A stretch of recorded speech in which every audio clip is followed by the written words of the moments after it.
Thank you very much, Mr. President. Ladies and gentlemen, good evening. Assalamu alaikum. Lovely to see you all here tonight. We are having a very entertaining night, are we not, with some very interesting things being said from the other side of the house tonight. Let me begin by saying, as a Muslim, as a representative of Islam, I would consider myself an ambassador for Islam, a believer in Islam, a follower of Islam and its Prophet. So, in that capacity, let me begin by apologizing to Anne-Marie for the Bali bombings. I apologize for the role of my religion and me and my people, for the killing of Theo van Gogh, for 7/7. Yes, that was all of us. That was Islam, that was Muslims, that was the Quran.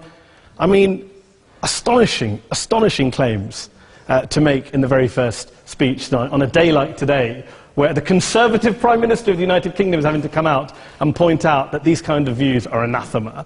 And I believe you're trying to stand for the Labour Party to become an MP in Brighton. If you do, and you make these comments, I'm guessing you'll have the whip withdrawn from you, but then again, UKIP's on the rise, they'll take you, the BNP, they might have something to say about your views. This is what Mehdi Hassan always does. By the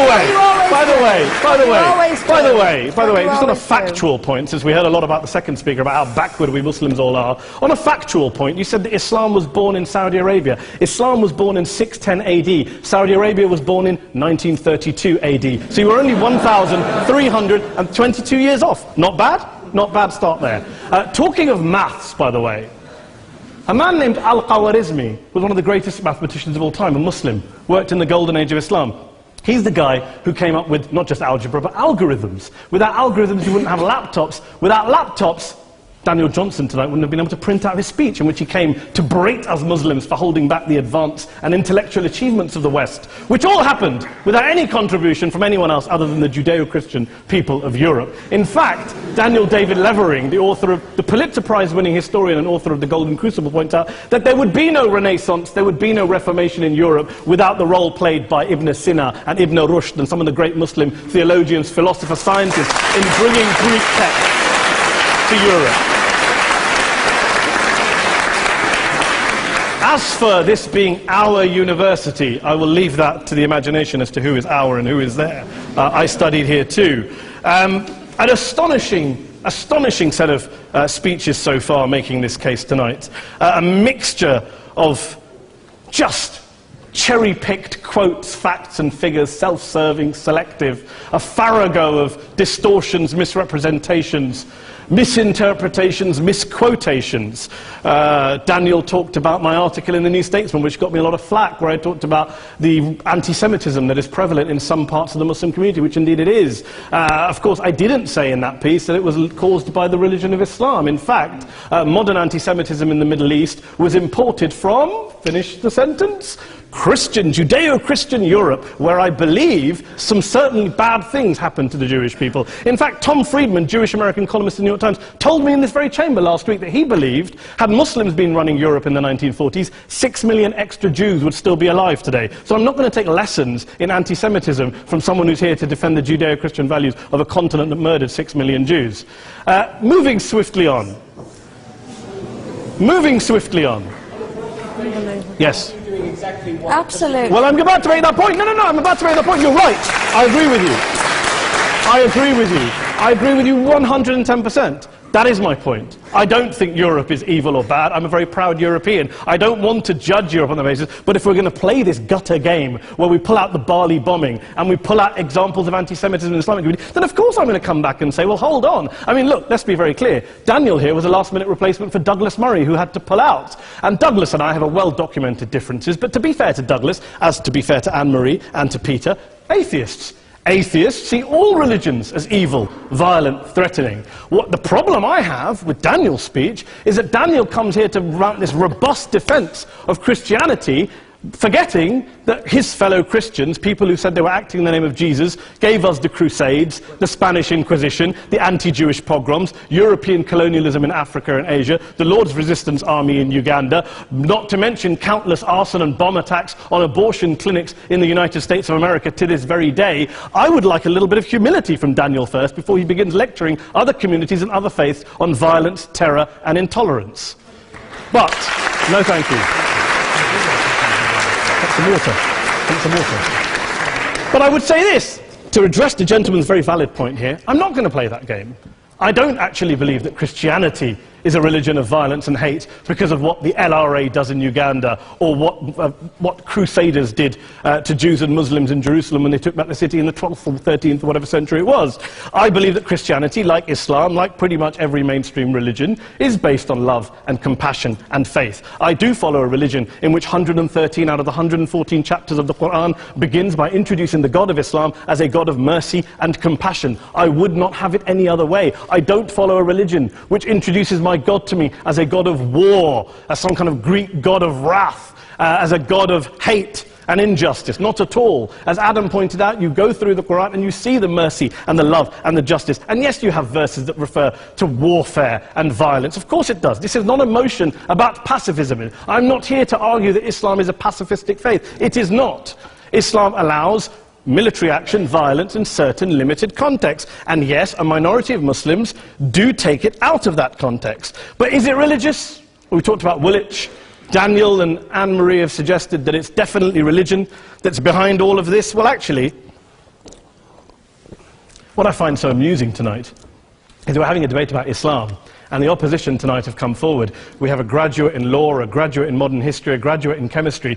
And, you know, I admire all of their intellects and their abilities, but we don't have anyone who's actually an expert on Islam, a scholar of Islam, a historian of Islam, a speaker of Arabic, even a terrorism expert or a security expert or a pollster, let alone to talk about what Muslims believe or think. Instead, we have people coming here, putting forward these views, putting forward these sweeping opinions. Listen to Professor Robert Pape of the University of Chicago, one of America's leading terrorism experts, who, unlike our esteemed opposition tonight, studied every single case of suicide terrorism between 1980 and 2005, 315 cases in total. And he concluded, and I quote, "There is little connection between suicide terrorism and Islamic fundamentalism or any of the world's religions. Rather, what nearly all suicide terrorist attacks have in common is a specific secular and strategic goal to compel modern democracies to withdraw military forces from territory that the terrorists consider to be their homeland." And the irony is, when we talk about terrorism, the irony is that the opposition and the Muslim terrorists, the Al-Qaeda types, actually have one thing in common. Because they both believe that Islam is a warlike, violent religion. They both agree on that. They have everything in common.